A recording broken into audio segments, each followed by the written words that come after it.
Hello and welcome to the Last Word on Spurs. We are your award-winning Tottenham Hotspur podcast, and we return on the back of the release of the fixtures for the 24-25 season. We are acutely aware, as I've been told by one of my panellists, that we are, of course, battling live, obviously, European football, international football, of course, on the scenes, and that we don't want to really do during, of course, the summer. So we'll do our best if we can to avoid distracting our viewers and listeners away from live coverage, of course, of the Euros. But look, timings as always, trying to get this wonderful elite panel together, it's always tough and tricky.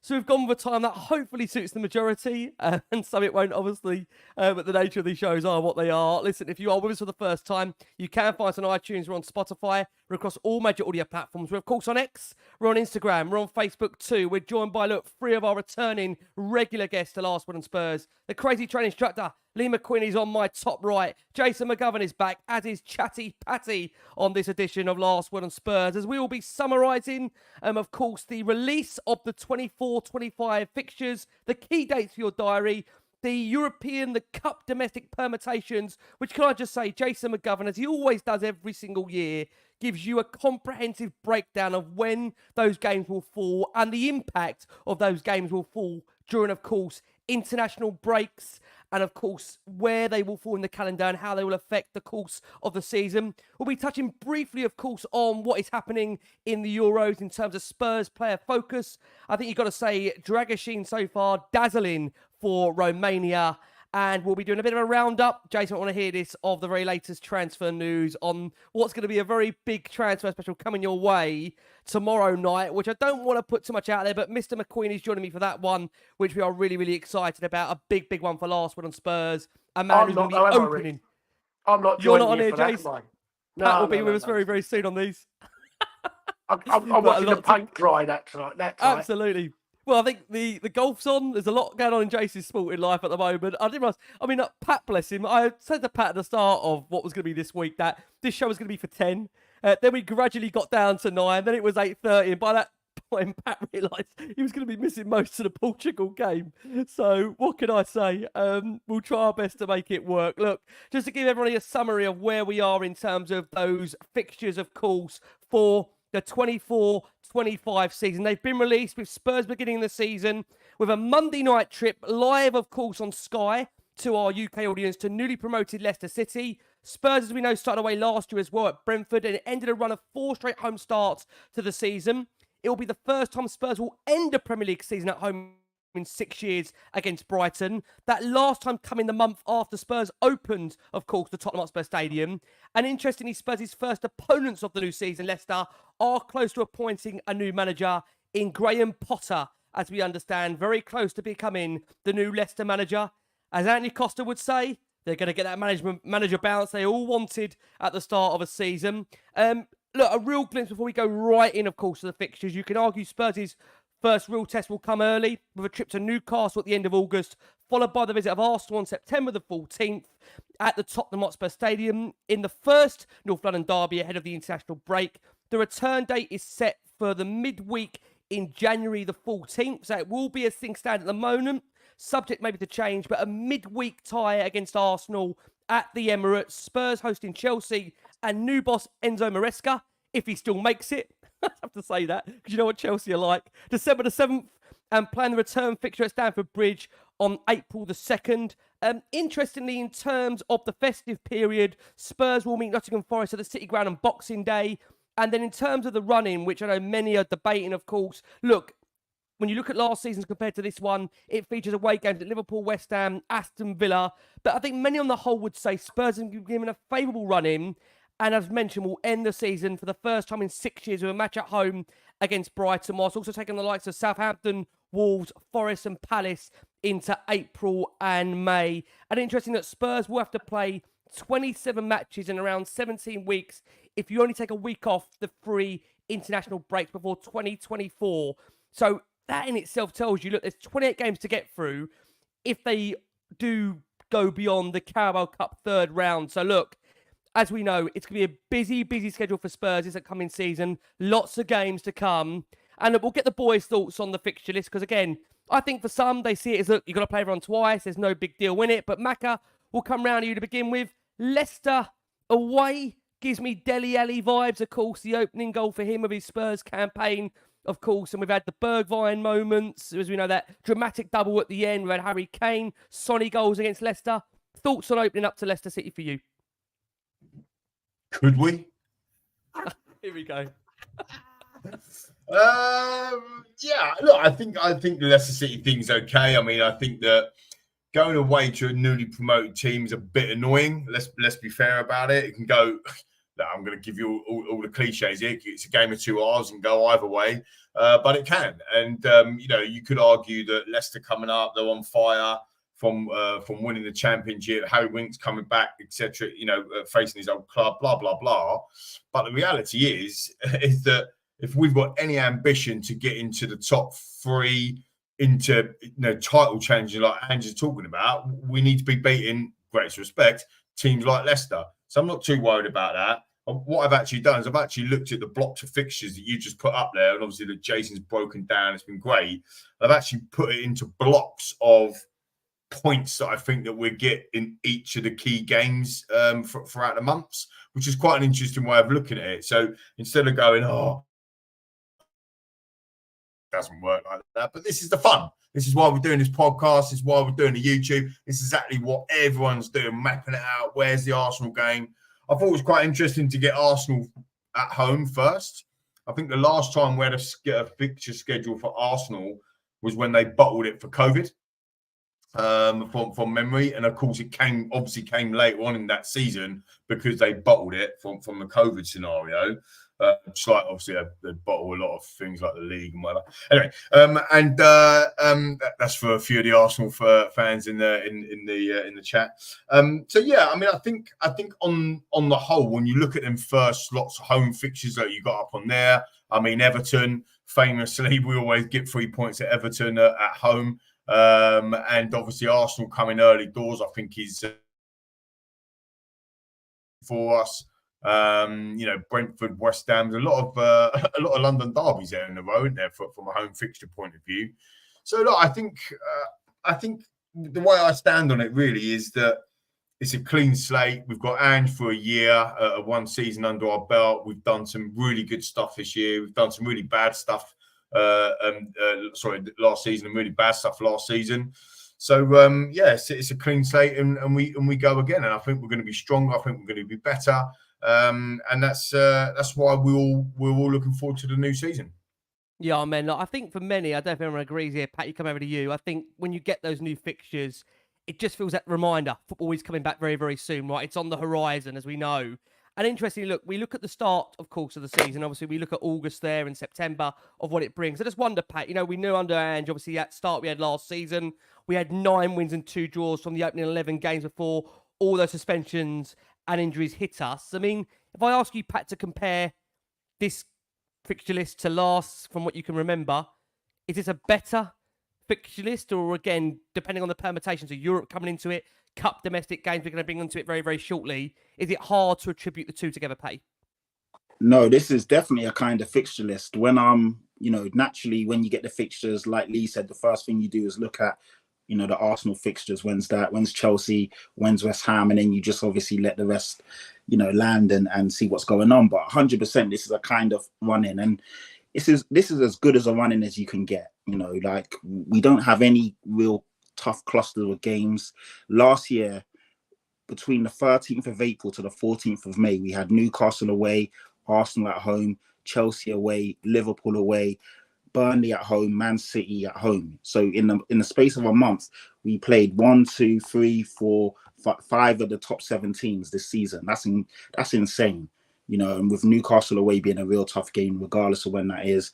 And then obviously the fixtures came, thick and fast, and it was really tough. And obviously that defined our season. We finished 2 points behind Aston Villa. If we didn't have such a tough cluster of games, possibly we could have got something out of these games. People may look at it as excuses, but it is the reality. We play that many tough fixtures back to back to back. You are more than likely, it's going to be harder on the players and obviously what's going on. But with Europe this season, the fixtures this year definitely are which is good because we will have, double the games. Hopefully, if we go further in the cup runs as well. It's quite interesting. You know, Leicester away. I'm happy with that lead. To be fair, I like that, especially the fact that we've got Harry Winks. Get to see him again. Hopefully, we can shut up Jamie Vardy. He loves playing against us, but hopefully, we can silence him as well. And I think that's a real great game for the first game of the season. It's on the Monday night as well, so we've got to wait a bit. We've got to let it manifest. And I'm at a joke, Pat. We're in the bottom three before we even start here. I don't. We won't be. So hopefully, there's gonna definitely be some surprises and some upsets, but hopefully it won't be us. And looking forward to it. It's interesting. We've got to see obviously who the Leicester manager will be by then. But now I'm really looking forward to it. Leicester City at home. Away, Everton at home, Newcastle away. And it's quite nice actually to get quite a few of the toughies out the way early doors.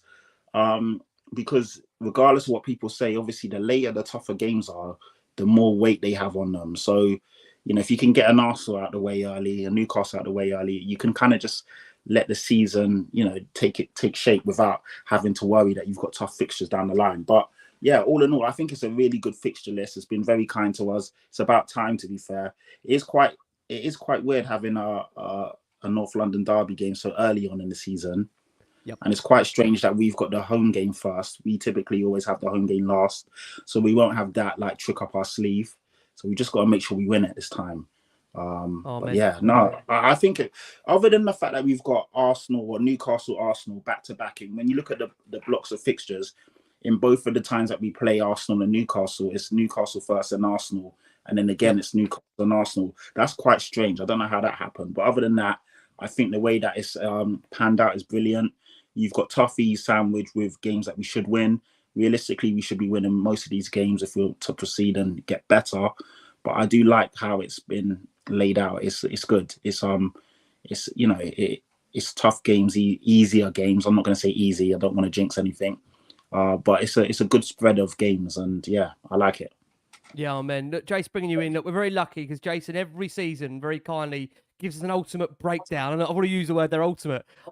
We had a feedback on the back of the Ali show saying I've never heard the word ultimate said more. So I'm conscious that we're trying to not say the word ultimate. I've said it within 12 minutes. So guys, that's the first one. Macca will take a shot every time I say it, so I don't want to make the guy drunk one in the night. So we'll just be careful we're not saying ultimate continuously. That's the first and hopefully the last time of it. You tell me if you can hear it more. Correct if I am doing that. Jason's bringing you in. Look, you very kindly give us this breakdown, as I mentioned at the intro of this show, where you give us the comprehensive analysis of around what games will fall in terms of there being European, there being cup permutations. I mean, look, for last season, you can arguably say it wasn't really required because, as we know, Spurs went out of the cups very, very early. But we're hoping, of course, for this season, Spurs are going to be right in amongst those cup, hopefully ties towards the end, the latter end, and, of course, also being involved in European competition. Jace, main takeaways for you in terms of the fixture list. We'll get into it in a bit more detail in a second, but happy with how those fixtures have been decided by the supercomputer? I think we've actually got a toughish kind of start. I think the Leicester one's okay, because even though they're a newly promoted team, I don't think you feel like Leicester are Ipswich are a newly promoted team. Leicester have been in the Premier League. They've won the Premier League and things. They don't feel like they're new into the excitement of the Premier League, do they? So they'll be singing they've won more than us, despite winning 3 trophies to our 17. So I never quite understand why they sing that, but there you go. We've actually beaten them in 2 cup finals as well. So, they seem to have forgotten all of those things. That we had last Leicester City year. fans didn't like that. Obviously, they cut him short. Go on, please carry on. We haven't got that horror block that we had in April last year. Patrick's right. We were a bit unlucky to get that type of run. But what was also unusual in that run last year was that you expected all those teams to have European games, and Liverpool got knocked out early, and Newcastle got kicked out, didn't even make the Europa League. Man City went out in the quarterfinals. So actually, the European quarterfinals and semi-finals you expected those teams to have never materialised. So that was a strange one. I think it's quite a big start for Ange, because after Leicester, the next 7 games, he lost 4 and drew 1 of those last year. We got battered at Newcastle. Great point. It's a great point. We're 3-0 down at home to Arsenal. We got a point at Man United. We were 4-0 down at Brighton. And then we also lost to West Ham at home. So, I mean, you feel like if he repeated, not necessarily the score lines, but if he repeated the results of those, he would be under big, big pressure going into the latter end of October. If we've lost some of that, we lose the home derbies to Arsenal and West Ham. That's a big one for him to lose. So you need to start getting points from those. The other strange part of the fixture list this year is, which won't please you, Rick, that really struck me was the FA Cup third round, because it's not the first weekend of January, it's the second weekend of January, which is a weekend later than it usually is. But we play Arsenal on a midweek immediately after that FA Cup third round. And if you're lucky enough to be in the semi-finals of the Carabao, you play that immediately before that FA Cup game. So, if you're in the squad rotational thing and you've had a busy Christmas, there's no game on New Year's Day, which is the other surprise. But if you've had that busy January run or December run, and then you've got a Carabao Cup semi-final, followed by an FA Cup third round, followed by Arsenal in midweek, for sod's law, then the rotation is going to come in that FA Cup round 3. And we all know what you're like, Rick. You want to win the FA Cup, so presumably you're binning off the Arsenal away game to play a full strength team at home to Peterborough. But we'll see. We'll see if you stick to that. That'd be like context on this show, is there? I mean, Jason just took it for me. But that's why it's so interesting to look at it in that way, isn't it, Jason? To be fair, it is. You have to look at it. I think there'll be a lot of teams will look at that FA Cup round with the Premier League games immediately midweek after that. Those teams in Europe, you've got 2 European games in January this year, which you don't normally have. So, you expect the bigger teams to be, certainly 1 or 2 of them to be in the semi-finals of the Carabao, 2 extra European games in January. I think FA Cup third rounds, you'll see a lot of super weak teams being played in that. And it could be a lot. Knowing Tottenham will get Chelsea or West Ham away, and knowing Arsenal, they'll be at home to Rochdale in the FA Cup third round. So that's what will happen. But, you just have to take the fixtures and let's go for it. But as you say, the running and that isn't too bad. There's no bad block, but lots of work to do. The Arsenal game, Patrick, we have usually played early, but it's usually been at the Emirates. Yeah, and of course, that's right, you look at that Arsenal game, and it's straight on top of the international break. First game back from that, and will actually be the first game with the finalised squads. Because obviously the transfer window will shut at the end of August, and that's the first game after that transfer window shut. So, it will be. I think didn't Brennan Johnson make his debut there last year? Didn't he? I think. Sheffield. Brennan Johnson make his debut. Sheffield. Yeah, he did. Yeah, it was. Or was maybe Arsenal, it was his first start or something like that. It was his first start. Sheffield United, wasn't it? I think he played for Sheffield United in the 2-1. Yeah. So you might find one or two new players making their debuts on either side during that game. Yeah. No, it won't be ours. We won't sign anyone, will we? I'm just interested actually that you said about the fixtures in the first 10 games, Jason, and you picked out some of them that we lost last season, which was really good. I didn't think about it that way. I've actually put it down on my coupon for those of you old enough to remember coupons. I've got it down on my coupon that we're going to get 25 points out of the first 10 games. So I think there's an element there of very similar to this time last year. If you look at August, I don't think we drop. I think we get 7 points. Don't think we lose in August, but we probably get a draw at Newcastle because it's an away fixture. I think we lose to United in September, but we win the other 2 games. And I think in October we win all 3. I don't think there's a problem for us there. And in November, I think we probably dropped 3 points against Man City. So I've been looked at the top 6, and I'm looking at the Villa game at home, and I'm thinking last season we absolutely creamed them. We still got beaten, and of course it doesn't work like this. But I'm looking at them fixtures, and I'm going, well, actually, all the first 10 fixtures up to Aston Villa, I see us getting 25 points, and that's really on par with where we are. And like Pat said, I don't think there's a block. And Jason, to be fair, Rick, I don't think there's a block of fixtures in there that are really harrowing. No, not at the moment. Until you start putting the cup games in there, like Jason said. Yeah. The thing is, right, and we all do this, and this is the fun of the fair, right? That's why it's lovely, so it's brilliant. The fact of the matter is, we want to blood the youngsters, right? We want to win a cup, we want to win the Europa League, and we want to, get as high as it. So it's a balancing act, isn't it? At some stage, something has to give. You can't play the first 11 every single week for 60 matches. We can't. It's impossible. And if we did, we'd lose because they wouldn't be fit enough. And therefore, we have to build a squad good enough to be able to do that, whilst also blooding youngsters. So what do? Do we blood youngsters against Arsenal in the away fixture in January, as Jace just said? Because actually, we've only ever won there once in the whole history of the Premier League. It was a joke in 2010, Cabal header, have some of that bad boy. So do you kind of almost throw that fixture away? I've got that down as a loss already on my coupon. But do you throw that away on the basis that you're going to get through the FA Cup? But again, if the FA Cup's, like you just said, if the FA Cup's marine at home or whatever, then you can play probably some of the youngsters and the fringe players and say, do you know what I mean? So it's very difficult in it to predict. But that's the fun there, isn't it? Do you remember that Wickham game in the FA Cup? I mean, that should have been a home bank of the Wickham game. It ended up being a thriller. Yeah, unbelievable. What I didn't put on the fixture list, which Lee's just put in my mind, is when's Lee's bus parade? We got 25 points in the first. When are we having the bus parade? Is it after West Ham away? Will we win it in October? Are we winning the league by Easter, or is it going to be May Day weekend?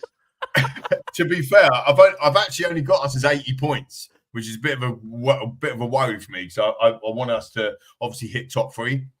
But actually, when you go through the fixtures, I've actually only got us at 80. So I think we lose 8 matches out of that lot. I think we lose at least 8. We're going to lose against Chelsea, regardless of the manager. We're going to lose against Liverpool away, because that always happens. We're going to lose against Arsenal. That's not me being defeatist, as people say. You're basing it on, obviously, it's not me being negative. I'm just being real. So basing it on previous history as well, right? It's it's interesting, Pat. You come over to you. I think one thing we have to obviously put into context here is that ultimately, I've got it again there. Sorry, guys. Second time. Every 10 minutes you're getting ultimately. We all know, Pat, obviously, that, again, we'll say it's on the mind. It's on the mind. It's gone. We know that, obviously, subject to being moved to broadcasting, a lot of the games we know in the Premier League, I can't take back and seriously looking at me like this. We know they're going to be moved to the Sunday. So I just wonder, Pat, in your mind now, in the flesh, seeing what we've got to come, and obviously, at the moment, not knowing what's going to be coming in our way in Europe, how do you think, Pat, we're going to navigate that kind of Thursday to Sunday element, which we know in the past Spurs have tended to struggle with? And again, Andy's first time having this scenario at Tottenham, not in his career, but at Tottenham. How do you think we'll navigate that, Pat, now we've got the fixtures in front of us? Yeah, we all know that the Thursday-Sunday cycle is definitely harder psychologically when you see your rivals picking up points the day before and then you're playing catch-up. It does play on the mind, because you already know you've got to chase the pack, and you're chasing the results of the teams that picked up points before. Even if teams do drop points, then it puts more pressure on you to win that game, to make sure that you jump ahead of them. And we've all seen whenever we're chasing teams, sometimes it doesn't really work out that way, because you're always chasing, or they always say points on the board is better than points in hand, or games in hand, so to speak. So yeah, but to be fair, it's just something that's got to be done. We wanted European football. Most of us wanted Europa League over the Champions League, saying it was a viable, route to a trophy, which I'm definitely in that camp. So there's no excuses. We've got enough quality. Hopefully we add more quality to that as well. And to be fair, like I said earlier, I'm relishing the new season. I think the fixture list has been fantastic in terms of how the games are panned out. When you look at it, it looks really, it looks juicy, man. It looks good. I don't really see a crazy block of fixtures. There's winnable runs in there if we, play to our capabilities. As long as we don't get any crazy injuries, then I'm really excited, and I'm looking forward to it. I mean, we all want to... Just on Patrick, when you talk about trying to pick up on the, playing the Thursday against the rivals, if you look at the Premier League, you probably fancy Liverpool, City, Arsenal to be the top 3. So the interesting thing is, you're right, you're playing Sunday to catch up, but our rivals then realistically become Chelsea, Man United, who will also be playing Thursdays and Sundays. Yeah. So actually, we won't be behind the clubs that you feel like we're in the top four battle with. Obviously, Aston Villa is the slightly different one, and if Newcastle come up, then they've not got Europe and things like that. But those immediate two you're looking at your shoulders at will also be Thursday, Sunday games. So it might not be as bad as we think this year.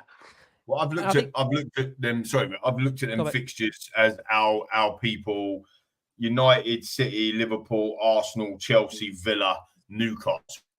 They are clubs in and around where we want to be and where we are, and they're the ones that I think we're going to struggle with. Incidentally, in 2024, up until December, I've only got us losing 3 games on the coupon.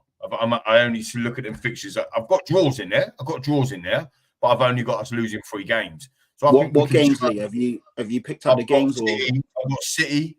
So November, City away we lose. Liverpool, I've got Liverpool at home. No, but I've got it down because they're Liverpool and they're Liverpool. Even though, again, I actually do think there's an opportunity this season because Arne Slot, we don't know what he's going to be. New manager.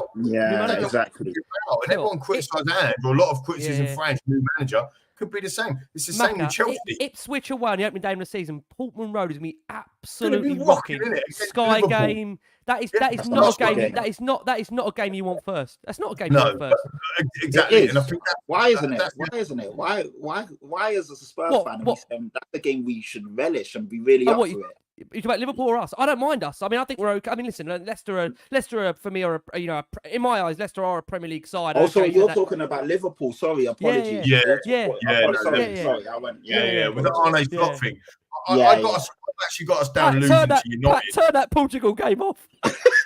I know. I keep looking over my shoulder. I'm like, what's going on? Have you seen Neves yet, Pat? Have you seen Neves yet? I got that United game down as a loss in September. I think we go to Old Trafford. I actually think Eric Ten Hag staying, I think is a huge benefit and plus for Manchester United. I generally do because he's in his third season, mate. Yeah, I do. I think because people are so like, I don't think he's been very good in the league for sure, but he's won 2 cups, and people are very quick to judge and throw him out of the bathwater. That Manchester United board now with Ineos in there and whatever, they're no muppets. They are very elite, high performance. They're going to spend decent money. They're going to spend money on decent players. They might spend decent money, but I think my point I'm trying to make is that he's on his 3rd season, so it probably goes one or 2 ways. And I think for him, with 2 trophies under his belt, they're going to be looking at it going, we can catch Liverpool with a new manager. Tottenham were in and out. They too many goals. Villa won't sustain it because they got Europe this year. They just lost their one of their best players in Douglas Luiz. With all these factors, I think they're going to put themselves higher than where they are, even though they're shocker. I mean, we finished 8th 2 seasons ago. We've just finished 5th. So why can't Man United do the same? But they've done it with 2 trophies on the road. So I just that first. I think the first part of the season until January, until we go to, I don't know where is it Arsenal away in January. Sorry, buddy. Thank you, mate. Until we go to Arsenal away in January, I don't think we lose a game. I don't think. Well, I've only got us down for 3 losses. Sorry, in the first half of the season. And we talk about the business end of the season. I've actually only got us down for 5 losses until we get to April. And that is the business end of the season. So we'll be right in the mix, which is where we all want to be. I'm not saying we're going to win it because I've only got us down for 80 points. But you've got a spot in the league. You've got a spot in the league. I think in our development, I think I've got us in and around the top, in and around until I think we lose to Chelsea and Liverpool in April, and that puts a kibosh on it. And I think we lose to Villa in May, and that's probably the end of that. But what do I bloody know? I think it's great. You know what's interesting? I think what Jay said there. You know the first 7 you said there, Jason. You look at the parallels from last season. I think that's an excellent point because if we do better in those opening 7 fixtures than we did last season, and ultimately we can try. I've done it again there. Sorry guys, 3rd time in. We can match. It's on the mind. It's you guys doing it to me. We can match the other results. Then who knows what is possible this season? I think the great thing, as we've said on this show in the opening half an hour or so, is that there's no real cluster of any real big teams you're facing in a row. And I think that's, again, the concern. I mean, again, we can't get away from it. We know there will be games subject to change with European involvement, with, of course, progression. We hope in the Cups. That will come. There's no doubt about it. So you may find towards the business end of the season, you are playing back-to-back games against arguably two teams in the top six. It's the way it works. But I know, Jace, you were making a point to me earlier on WhatsApp that, we've got 144 European games to contest first. I mean, give us a bit of a breakdown, a lowdown on how this Europa League format is going to really affect this season for us. And that's one thing I wanted to ask you to bring into the context of this show. Well, all three competitions, the Europa, the Champions League, and the Checkatrade version, are all the same this year. So there's no dropout teams that come into your competition.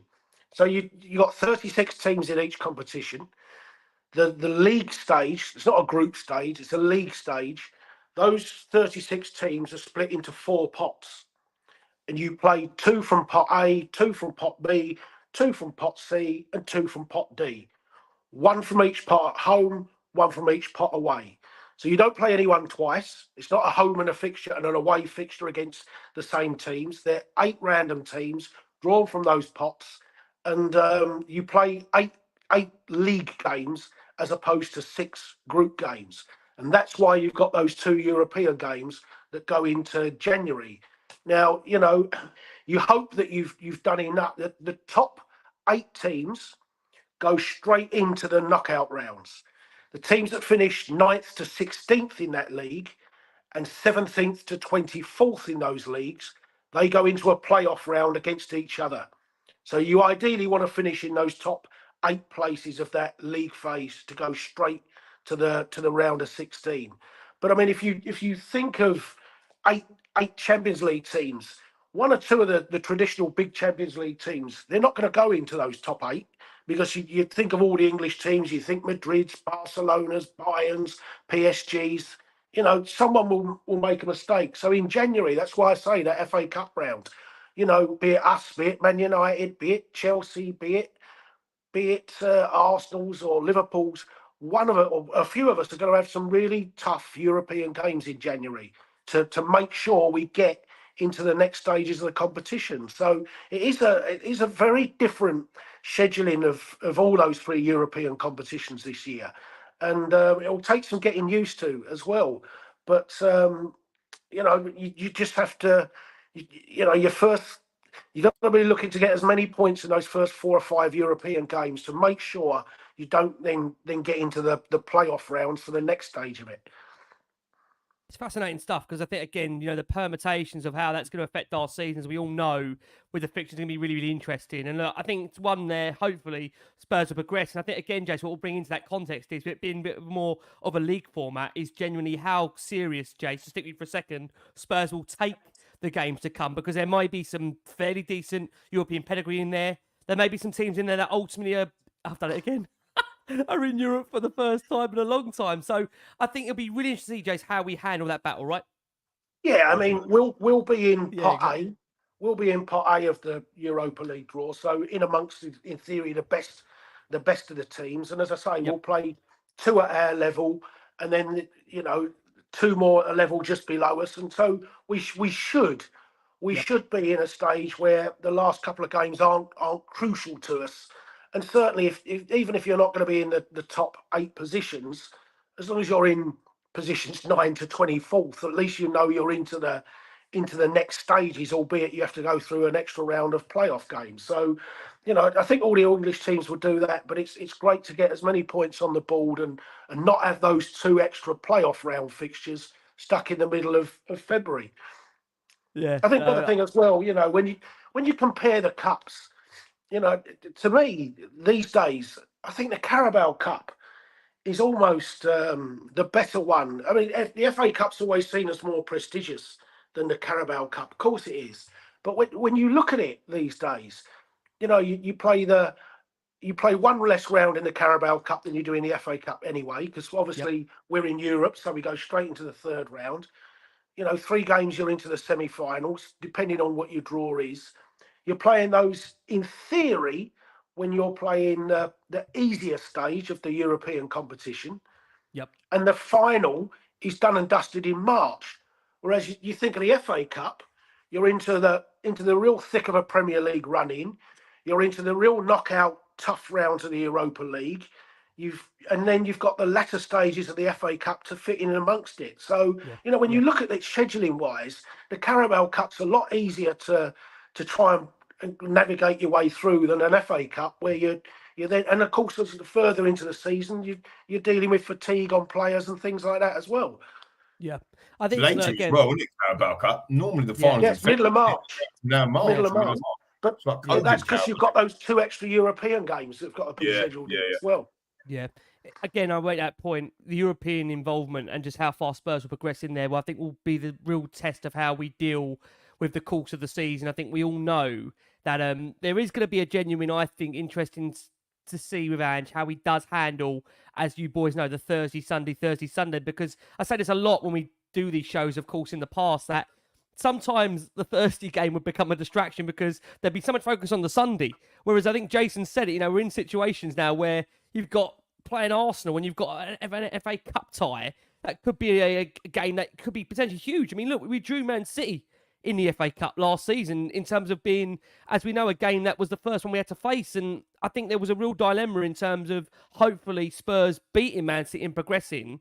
But I think it'll be interesting how we do run. And look, hopefully, as the boys have touched upon, it's going to be a long season. And I think to bring that into context again, the campaign will consist of 33 weekends, 4 midweek random matches, which we know at the moment is scheduled for one of those to be Arsenal away at the Emirates. Is that a good or a bad thing for Spurs? I mean, look, if I go back and think midweek games at the Emirates, it takes me to Dele Alli, of course, scoring away in the Carabao Cup against Arsenal on a late night game. Hopefully that is a good omen. In there, you've got one bank holiday match week before concluding Sunday the 25th of May. There will not be a mid-season break in the 24-25 season. Important for that to add. But I think one thing is for sure, and that we've all touched upon here, is that Ange is going to need a bigger squad than what he's had at the moment, because ultimately, in order to compete in the first half of the season, with 27 matches, that's going to be in and around 17 weeks. So when you think about that, that's a huge amount of games to be playing where, again, squad-wise, if you only take a week off each of the 3 international breaks before 2024, it ends up being 28 games as they get through the Carabao Cup third round. So again, it kind of re-emphasises the point that there's a lot of football Spurs are going to be playing, more than what they ever thought it was going to be. So it'll be interesting to see how they handle that, Jace, right? Yeah, just one other thing on the Carabao Cup, which has slightly changed this year. The third round, instead of all being played in 1 week, will be split over 2 weeks to try and give a little bit more. So you've not suddenly got 32 cup ties or 16 cup ties all in one block, and you lose some of those fixtures. So they're actually splitting the third round of the Carabao into 2 different match weeks.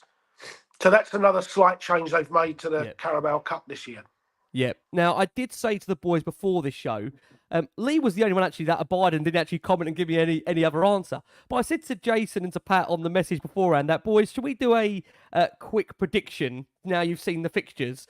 And both Jason and Pat said, it's too early. We've not even signed anybody yet. Whereas Macca, I got a no response from, which I thought Macca would be like, okay, then I'll give you a response. So based on that, I mean, Macca, I know you were saying to us in the... Macca's got 80 points. He's giving you it.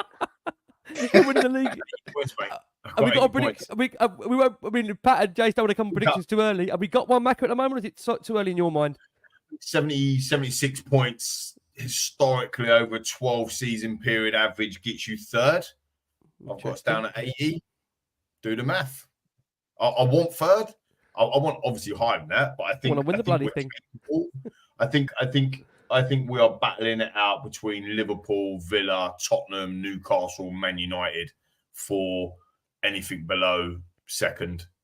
That's what I think. I think Arsenal and City are there or thereabouts. I think that we will continue, and I think there's an opportunity because Liverpool are Liverpool, right? And we all know they're a fantastic club, great club, amazing history, brilliant stuff. I actually don't think their firepower is that good. They scored a lot of goals last season, but I was just looking at the fixture list. They got it off kickoff, and I'm thinking in my head, Jesus, Klopp must be going mental because he hates 12:30 kickoffs.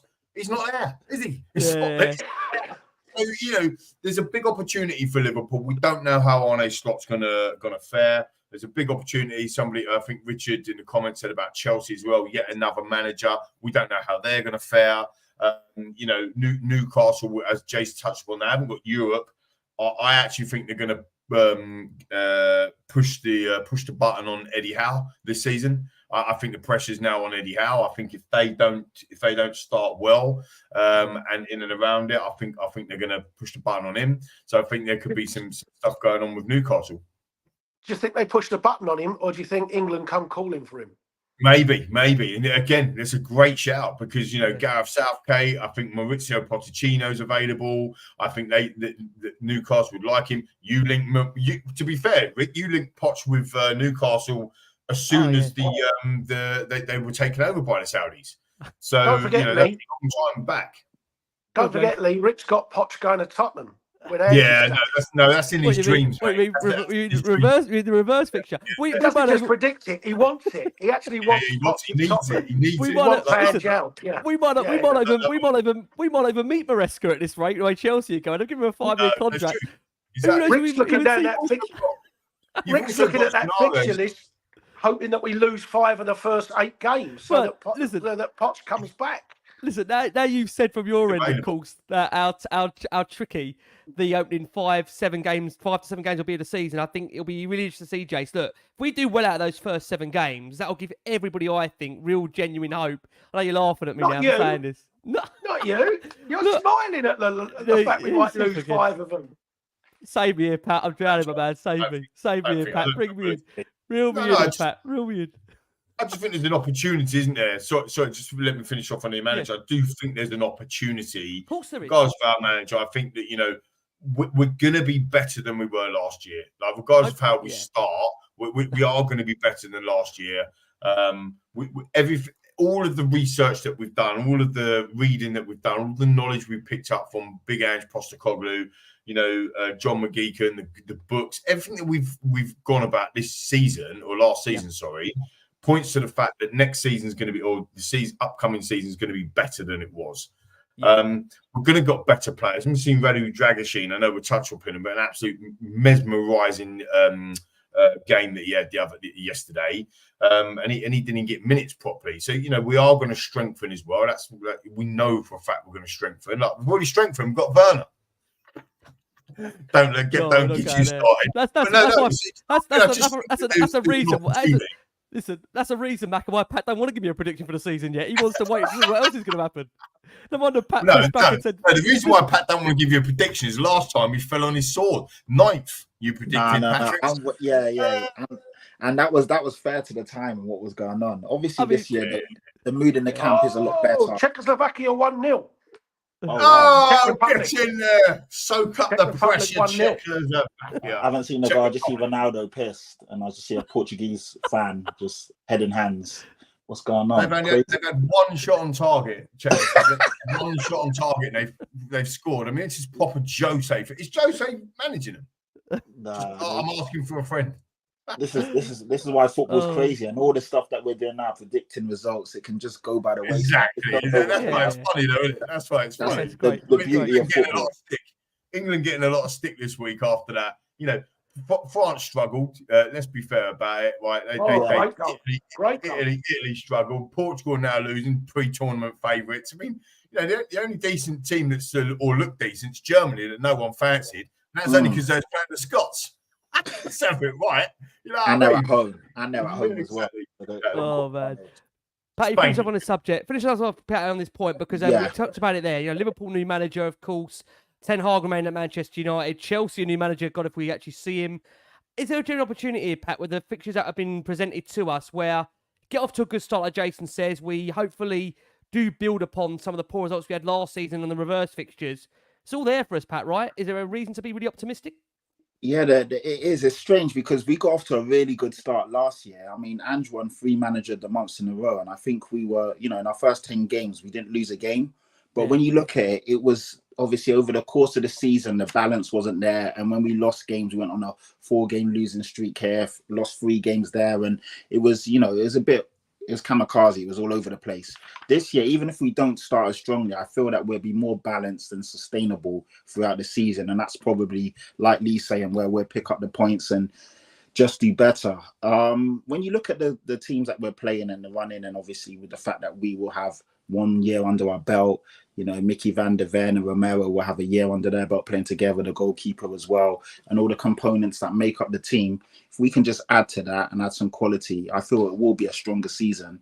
Yeah. So I am really optimistic, and I'm looking at it, and like I said, I'm licking my lips looking at the fixtures and the run-ins, and I'm excited. Leicester City away, first game of the season on a Monday night. That's going to be a real big one.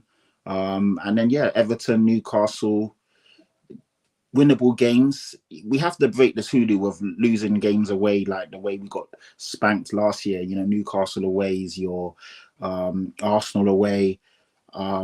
These kind of games, Fulham away Brighton, as well. That's a horrible one. Brighton Brighton away. These kind of games, we have to do better in these games. The funny thing is, like I said, with all of those horrible results, we were only 2 points off the top 4.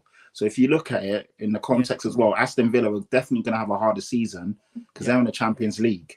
And that's going to take a big toll on them. And of course, you don't want to get embarrassed unless they do what Newcastle and Man United did and just crash out, which I think with Unai Emery as well, a seasoned European manager, he won't make the same mistakes that Eddie Howe or Ten Hag made. They'll take it more seriously. So, I think 3rd and 4th is up for grabs if we can just maintain and essentially, you know, it's a marathon, not a sprint. I feel last year we were quick out of the traps and quick out of the block, and we kind of ran out of fuel in terms of from a football standpoint. I feel this year, if we just pace ourselves a bit better, we should be okay.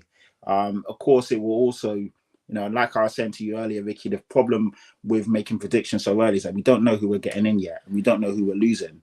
Because it's funny, because like, you know, Højbjerg, someone that divides opinions, and some fans love him, some fans hate him. Watching him for Denmark the other day, he looked quality, and he is a good player. So it's a strange one. He doesn't fit our system, and I am someone that wants him to go so we can upgrade and get a player that fits. But it just depends who we get in. You know, is it an Eze? Is it an Ivan Toney? Is it this person? Is it that person? I need to see who we get, and obviously what happens with the other teams before I can really say this is where I feel we're finished. But just from looking at how we did last year and what's going on, I think if we don't finish in the top 4 and win a Europa, I will be disappointed, if I'm being honest. Yeah, listen. All to come. We shall see what comes our way. Go on, mate. Quickly, when we're just reflecting on the season, a couple of quick stats for you out of the blue book. 20 match weeks we spent in 5th last season. 20 match weeks, and I think that's quite interesting because we were never lower than 5th after game 3. Yeah, it's fascinating. That's quite incredible. Right? All the crap we've seen, and all that. Yeah. It wasn't lower than we wasn't outside of the top 5. What great start only was for the first 2 weeks. Don't forget, we started against Brentford and we got a 2-2. Yeah, we got a Desmond, and we ain't getting no Desmond against Leicester, so we're going to start better than that. I fancy. I hope so. We hope. Okay, fingers crossed, but I think we will. And then all of a sudden we're starting off on that. I think our second game that we played was Man United, which was great at home, and we've got Everton at home, and you know we should be getting 3 points there. And then the third game that we played was Bournemouth away, and we got Newcastle away. That's a hard fixture. So we might end up on a similar amount of points than in August, right? We might do. But we actually was only top of the league for 3 match weeks. Yeah. So even, and this is why this league how is. Good was that? And how good was that? So even though we had an amazing, could win, I was going getting carried away. Happy days. It was happy days, but we were only top 3 weeks. That's it. 3 match weeks, and that was obviously when Patrick said he won all the manager of the months and all that sort of stuff. It was after that, we actually we only spent 1, 2, 3, 4, 5 match weeks in 4th. So 20 match weeks in 5th, we deserve to finish 5th, don't we? That's kind of your level. On the average, you can't deny that. I mean, even again, I think back when Jason's at a wedding breaking away to sing us "I'm Loving Big Ange" instead. That's when you knew things were going bad. I think even Jason was getting involved. I mean, that's the guy that's so calm. Even he was singing the Big Ange song, which is brilliant. Listen, we shall see what comes our way in terms of the fixtures. There's your comprehensive analysis broken down by the guys there. Jason McGovern breaking it down for you very kindly in terms of there on for you the screen for our watching audience there. It gives you a real good indication of how Spurs are going to have to battle, of course, through the season with Cup and European permutations. What we are going to do, we are going to go for a very quick break. And when we return for our listeners on audio, we'll be discussing dazzling Dragusin, a bit of a Euro roundup, and also the very latest moves, if there's been any. 1-1 Portugal. Yeah, on goal. On goal. In the chat. And we've also got Around the Grounds here with Jason McGovern and Patrick Tyrant. What more can you ask for on this edition of Last Word on Spurs? Right, we're going to... If Jason allows us, we are going to turn our attention to discussing dazzling Dragusin, who, to be fair, has been really, I'd say, doing what we thought he might do for, of course, his nation, which is really defending ever so well and really highlighting just what a player Spurs have got. I think we all were really hopeful that we're going to see more last season. I think what's important I do bring to your attention is that our manager, Ange Postecoglou, will be covering one of Romania's games. He'll be part of ITV's coverage of Belgium versus Romania this upcoming Saturday. He'll then return to be part of England's coverage versus Slovenia 3 days later. And will also be part of the coverage of Georgia vs Portugal and then Czech Republic vs Turkey the following day. So Ange being drafted in later into the tournament. We know he's been away in Greece, sunbathing, I assume, and been on the phone to Daniel Levy and co, trying to get some players in, hopefully, fingers crossed. So yeah, Ange will be featured on your screens very, very soon. That's for our UK audience, listeners on audio. Ange will be on ITV this coming Saturday to start off with Belgium versus Romania, where hopefully Dragusin will continue to shine. Now, he's been one of the main names that's been spoken about so far during the tournament after that big win for Romania, 3-0 against Ukraine in their Euro 2024 opener. I mean, there's been some interesting takes, really, from some of the pundits that have been covering Dragusin. There's been, of course, some takes from the likes of Ashley Williams, Brentford boss Thomas Frank, where they've praised their performance. He was the man of the match for those guys. They thought it was excellent. He grew into that game, and it was like hitting a brick wall when they come up against Dragusin. He was like that all game. I think what was one of the more crazier takes, if I can start with Macca on this, was Danny Murphy. I don't know if you saw this, Macca, suggesting that he maybe shouldn't have celebrated that he was really putting on an all-star performance because of that's his job. I just wonder what you make of that. Danny Murphy, I think, is one of, I would say, one of the more accurate pundits. I think I quite like his views, but couldn't really understand that take. Could you, Macca, in terms of the fact that Dragusin should have just taken that in his stride and shouldn't be celebrating making some definitive goal-scoring blocks? I love seeing that. Yeah, I don't know. I mean, to be fair to Danny, he did praise him afterwards and say he's brilliant and whatever. But I love seeing that from our defenders. I can say that because he's one of ours. I love seeing that in defenders when they're celebrating, or goal kick when they celebrate a save or whatever, like a goal. You know, because that's their thing. That's what they're to do. That's a little Danny Murphy. That's a little bit like you score a goal and you just walk off because that's your job as a striker. Don't really make sense, does it, Danny? If you think it through. Yeah, it don't really make sense. So look, I mean, I think, you know, fair play to Radu.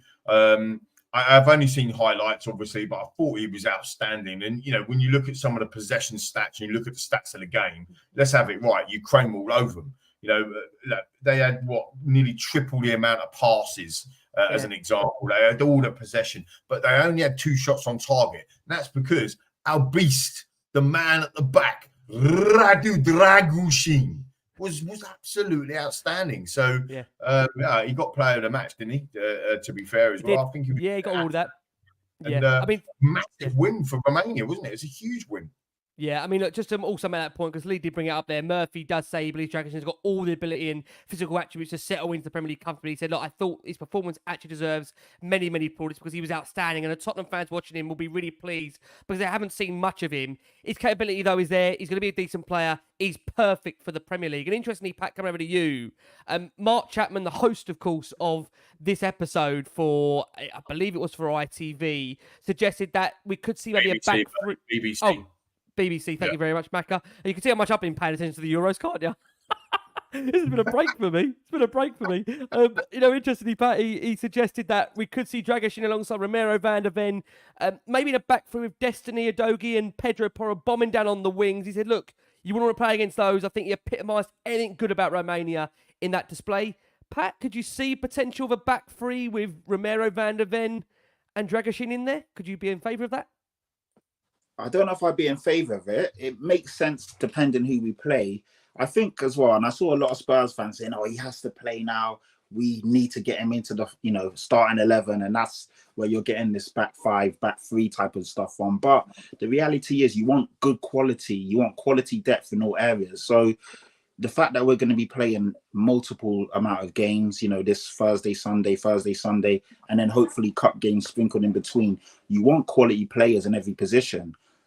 Dare I say, there will be injuries, there will be suspensions, there will be maybe players having a lack of form and playing out of form like a Maddison was, back end of the season. So you want quality, and it's not always about every player has to be in a starting 11. You want 14 or 15 starters of that level, and then obviously the manager can just rotate as and when. So I think as Spurs fans, we have to get out of that mindset that every player has to be in a starting 11 and you shoehorn them in.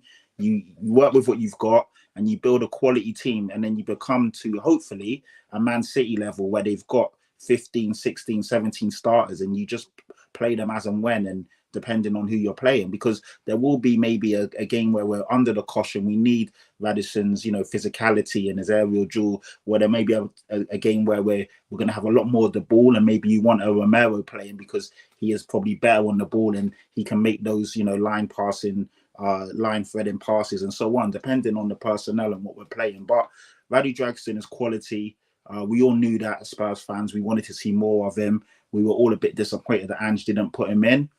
Andrew's got his reasons. We don't know what was going on, but every time I've seen him, he's looked immense. And yeah, I watched the game fully, Lee. I watched it in real time, and he was fantastic. He was just all over the pitch. He was bombing down the wing as well, making passes. He was comfortable on the ball, putting in blocks. And yeah, when your defender makes a goal-saving block and keeps a clean sheet, why shouldn't he celebrate? Why shouldn't he take his cross seriously? And, Spurs, we conceded so many goals last year. We didn't keep enough clean sheets. So when I see my defender keeping a clean sheet and actually loving that moment, I'm happy, because it shows they take pride in their craft and they obviously want to do what's best for their team. So from Danny Murphy, I didn't really understand that. I think Danny Murphy is a bit of a vibe killer sometimes. He's a good pundit, don't get me wrong. But sometimes I'm like, really? Like, why are you taking away some of the passion and joy from football and what it brings to players and the nation and obviously the fans watching? So I was a bit, I didn't really like what he said there. But all in all, fantastic for Dragusin. Long may it continue. And we want these headaches. But from a Spurs fan's perspective, I don't want to see fans keep saying, oh, we need this player in there. This means he has to start. Let Ange work with that. And obviously there's going to be so many games. We want these guys to be rotated, and we want them to be rotated more often, so that if someone is playing because there's an injury, they're not playing after like maybe missing 3 or 4 months, just sitting cold on the sidelines. That's a great point on that. Many won't be surprised. We see a performance like Dragusin like that, and then his agent comes out 3 hours later. Florin Mania coming over to you, Jace. This is the thing with agents. This one here, he's got some waffle about him, I will just say that. And Jason kind of better talk about his offer again there. Jason, I'll bring you in. Radu's agent said, look, as for Dragusin, look, what can I say? He doesn't surprise me because I know how hard he works. If he continues like this, he could become one of the best central defenders in the world. I think this is the great point. We said, look, today, my partner told me they were there with Napoli scouts at the stadium to watch him. And also, Dovbike. Maybe they saw the game Dragusin played. I mean, he's even trying to flaunt him before he's even had a full season at Spurs. I mean, what do you make this agent, Jake? This waffle? It's what you can't stand in a window, isn't it? Exactly. It's what I hate about the window, mate. All the yap and the flirting and false stories that get posted. He's been in less than 6 months, though, Jace. He's only played 4 games or started 4 games. What his agent says and what Tottenham say are 2 entirely different things. So I have no doubts that Dragusin will be there next season, and I think he'll get a lot more game time next season, as well as Pat says, with the additional games. What I'm looking forward to, I mean, he was exceptional on where was the game? Monday? Was it Monday? Yesterday, wasn't it? Monday.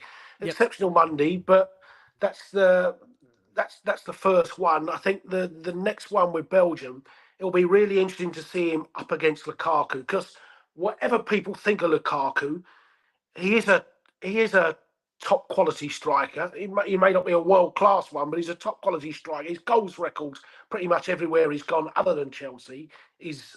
I mean, even at Man United, people said he flopped. He played 90 odd games, scored 50 goals. It's hardly a flop, is it? When you think of what Richarlison's done at Tottenham or something. So he was amazing at Everton as well. He was amazing. Exactly. I watched his Premier League goals the other couple of weeks ago. I couldn't believe how many goals. The perception is reality. Do you see what I mean? Because the reality was he's a bloody goal scorer, mate. I totally agree with you. And also, I mean, it was a little bit unlucky with the one that got disallowed late yesterday, but his finish for the one, just that little movement back and banged it in the top corner. But he's also a real physical specimen, isn't he, Lukaku?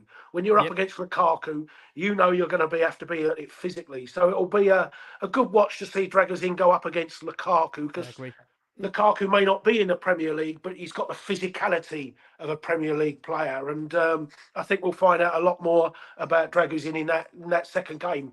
I expect him to have a good game. I'm not suggesting that he'll get the runaround, but it'll be a much better comparison for us to see him against Lukaku than it was against Ukraine. Yeah, totally agree. And just to give Danny Murphy his dues, he did say as well on Dragusin, to be fair to him, his emotion after his boxing celebrations, it didn't affect him mentally. He wasn't getting carried away with the crowd to a point where it affected his performance. That's what you've got to be careful about. So, look, rightly so on that. Look, from one defender... Quick message out to Danny. You know, when you watch the darts, and a 180, just let them walk up to the dartboard, and just take the darts out. Yeah, do you know what I mean? Because it's their job. Oh, Laka. Let's have some in the game. I agree, man. Yeah, I know. What is sports without emotion? What is sports without reactions? We've seen what VAR's done. We've seen what VAR's done to us instead of celebrating. Now we can't even celebrate it now, and now we're suggesting players can't celebrate blocking goal. It'll be nothing in the end. We'll just be playing tiddlywinks. Yeah, those are key match moments. I want my players celebrating throw-ins. That's what I want. I want my players celebrating throw-ins. Let's go. Listen, who knows what we could have. From one defender to another very, very quickly, Christian Romero. Again, to be fair, we put on this with Ali last week. The boys were on us when we obviously spoke to Ali about the reported interest there was from Argentinian media linking Real Madrid to a move to Christian Romero. We understand that from Football.London's perspective, Ali Gold's perspective, Spurs are distancing themselves from any such reports linking the player of a move to the Spanish capital. And Jason, we're pleased to know it's been shut down firmly by Fabrizio Romano, who says, Cuti Romero to Madrid. Look, guys, many appreciate Cuti Romero, but Cuti Romero is Tottenham. Tottenham have no intention at all to let Cuti Romero leave. Cuti is a key player for Tottenham. If we want to talk about interest in Cuti, we could spend 3 days, but I guarantee to you, Cuti Romero is an absolutely crucial player for Tottenham, and Tottenham have no intention to entertain any discussion.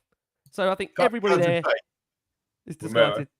Look, I'll just say, like, for me, this is the other thing that probably Jace, you ate on the in the transfer window and all that sort of stuff as well. But I think I might be wrong here. I'm wrong on a lot of stuff, not that much, but I am wrong on a lot of stuff.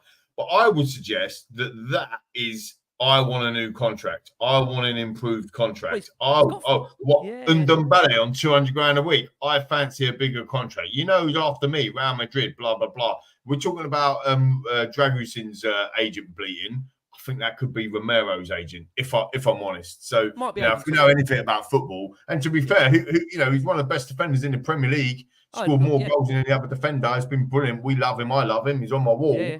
Yeah. Give him a new contract. Pay him what he wants, Jace. Oh God, Yeah, on that point, though, I think it's worth bringing into that fact, because only Lee brought it up about the contract. He still has 3 years left to run, so Spurs are in quite a relaxed position at the moment in regards to Romero's future. I mean, again, that point being 3 years left on a deal, I think Spurs do hold all the cards. Right, I'll be honest with you guys, next subject to really just touch brief upon, more of a sensitive issue, and one that did rear its head over the weekend, that which is to bring to attention of those that have seen it or witnessed it or ultimately just haven't seen it and been under a rock maybe, that Rodrigo Bentancur has apologised to Captain Heung-min Son for using a racial slur on Uruguayan television, saying it was a very, very bad joke while appearing on Canal 10 show Por La Camiseta. Bentancur was asked by host Rafa Cotello for a Spurs player's shirt, in which the Uruguayan international replied, "Sonis, It could be Sonny's cousin too, as they all look the same. Now, after backlash to that clip, which circulated on social media, he did apologise to Son via Instagram and said, "Sonny, brother, I want to apologise to you for what happened. It was a very bad joke. You know I love you. I'll never disrespect you or hurt you or anybody else. I love you, brother." Now, it's worth noting at this point, as we recalled, Son is yet to publicly respond to the apology. And as we know, look, the two players have been teammates since Bentancur joined the club from Juve in January 2022. We know Bentancur is preparing to represent his country at this summer's Copa America in the United States, which does start on the 20th of June, so in a couple of days' time. It is worth, again, bringing to the attention that we do know both players will potentially be going on the career tour, of course, to South Korea. So it will be interesting to see, obviously, of course, how that is handled. I think, look, Son being the poster boy, the captain of the football club, I think we'll end up having to answer some questions there that ultimately really shouldn't have had to answer. And I think it's a really silly thing to Bentancur to have done. Yes, he's apologised fairly quickly. It was done by an Instagram story, so ultimately, you guys know it better than me. I'm not really great with Instagram, but I think that does delete itself after 24 hours. So it's not a fixed story on there. But look, I think we all hope that internally the guys will have a conversation. There's been an apology in there. It's not right. It's stupid. It's idiotic. But I think it's hard to add anything more than that. So we just want to bring it to your attention that we've got a huge base of Korean viewers and listeners, and it wouldn't feel right and justified if we did not highlight and bring it up, because it did happen. And ultimately, it's not a good look. So look, we hope behind the scenes things will be done. We understand Spurs are dealing with the matter internally. So nothing really more for me to say on that than obviously bringing that to your attention. Right, bit of a transfer roundup. If Jason doesn't mind me just very quickly highlighting some of the key stories over the past 4 or 5 days. Jason's going for a snooze. The lights are going out. We have heard the news, actually, Dragusin's Asian, in relation to being, obviously, talking about the player. He actually also understands that Jason, just for reference, has turned the lights out and gone. He's back in that beach in Thai somewhere. His agent has come out and said that from what he knows, Spurs are looking for a pure central defender. They are more looking for a versatile defender. In any such case, Dragusin is ready for everything and anything. He is not afraid of the competition, and he's not worried because such a strong defender cannot be stopped in Dragusin. His growth cannot be slowed down. Tottenham always placed their trust in him, and Serie A have faced very, very strong attackers. Now, we also understand Pierre Orhebe's agent has come out and insisted the player will be a big, big part of a big club with great ambition, amid the rumours, of course, of an exit from Spurs in, of course, this summer transfer window. There has been links, as we know, to join Antonio Conte at Napoli. Again, there's been reports, mixed reports over the future of Ivan Toney. There were reports, as we heard a couple of days ago, that Spurs have submitted a bid. That has been vehemently denied by both sides, I have to say, of Spurs and Brentford. And there have been reports that Brentford are being told to drop their valuation in order to he can seal a summer exit. It's believed the Bees are demanding a fee in the region of 50 to 60 million, with Spurs known to be big admirers. Spurs are also monitoring the situation around Crystal Palace defender Mark Gahey, okay, a guy that ultimately, as we've seen, and there's that ultimately for you, 5 in a row, that as we've seen, has been really taking the Premier League by storm over the last couple of years and has had interest from a lot of the big, big clubs. So keep an eye on his future. One's maybe decided after the Euros. Ali Goals reported to us that Joe Rodon is of interest to Ipswich, Leicester and Southampton.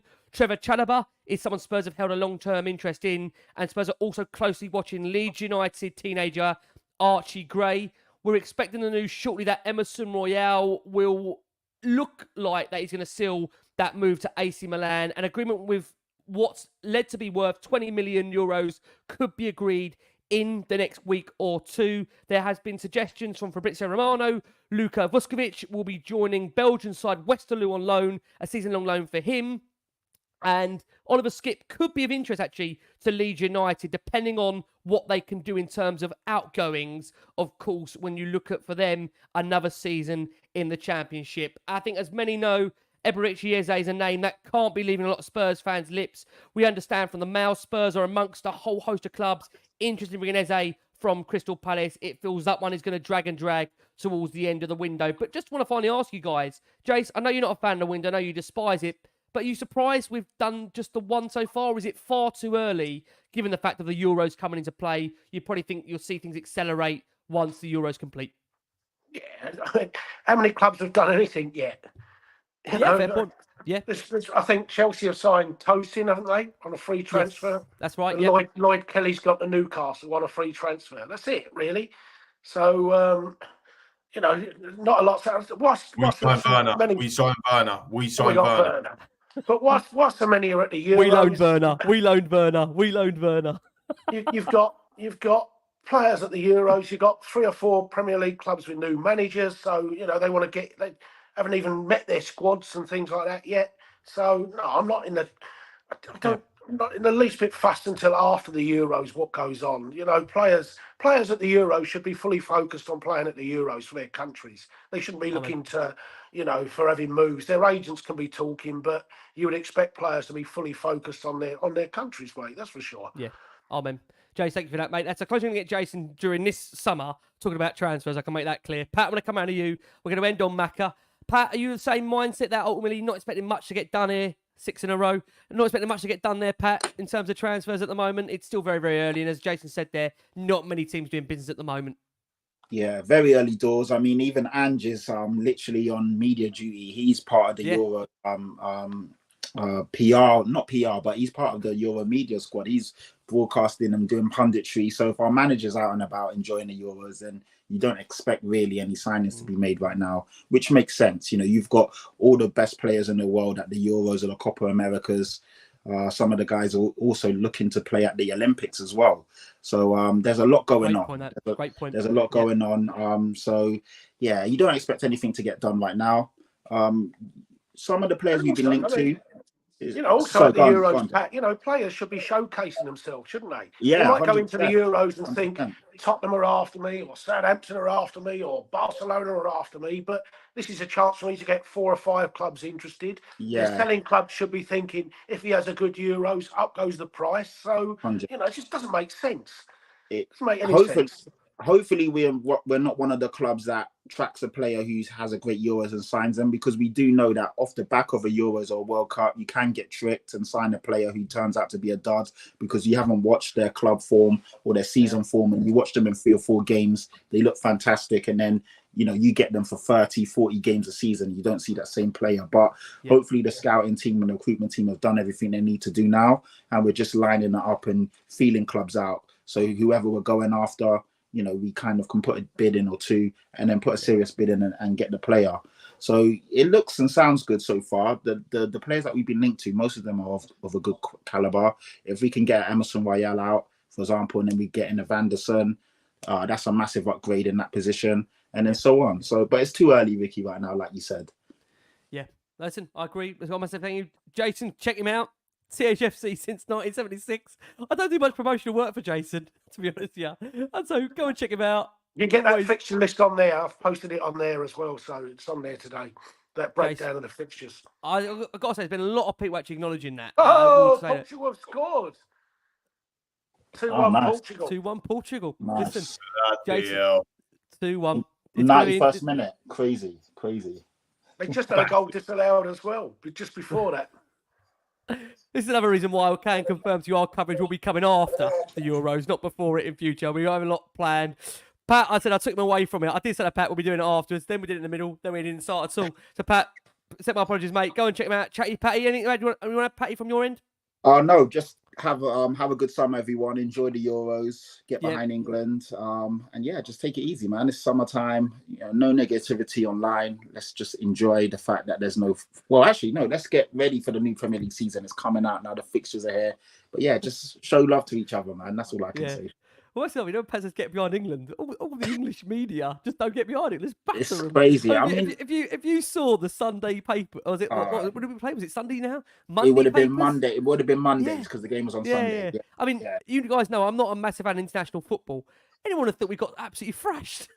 Look at the media, the sensationalism of it all. They've got to remember that it's international football, it's tournament football. You don't want to peak too early. You want to basically get better as the games go on. We didn't lose our first game, which is actually a good sign for us. Yes, Southgate probably isn't the manager we all want, but get behind the team, man. There's still a lot of football left to be played. I'm still dealing with Ange. I'm not going to go on to Southgate, for God's sake. Jason, have me on that one. We'll close it with Macca. Macca, optimism for the summer. Let's put it back on the fixtures. Fixtures, we've obviously seen the fixtures have come out. Yeah. Decent set of fixtures. Nothing in there too massively concerning. Red. Obviously, Jason bringing in the summary of the cup games. Time to get excited, Lee. Season coming very, very soon. It will come around fast. But we've got those friendlies coming up. You're going to be hosting a couple of those as well. Going to be good times ahead, Macca.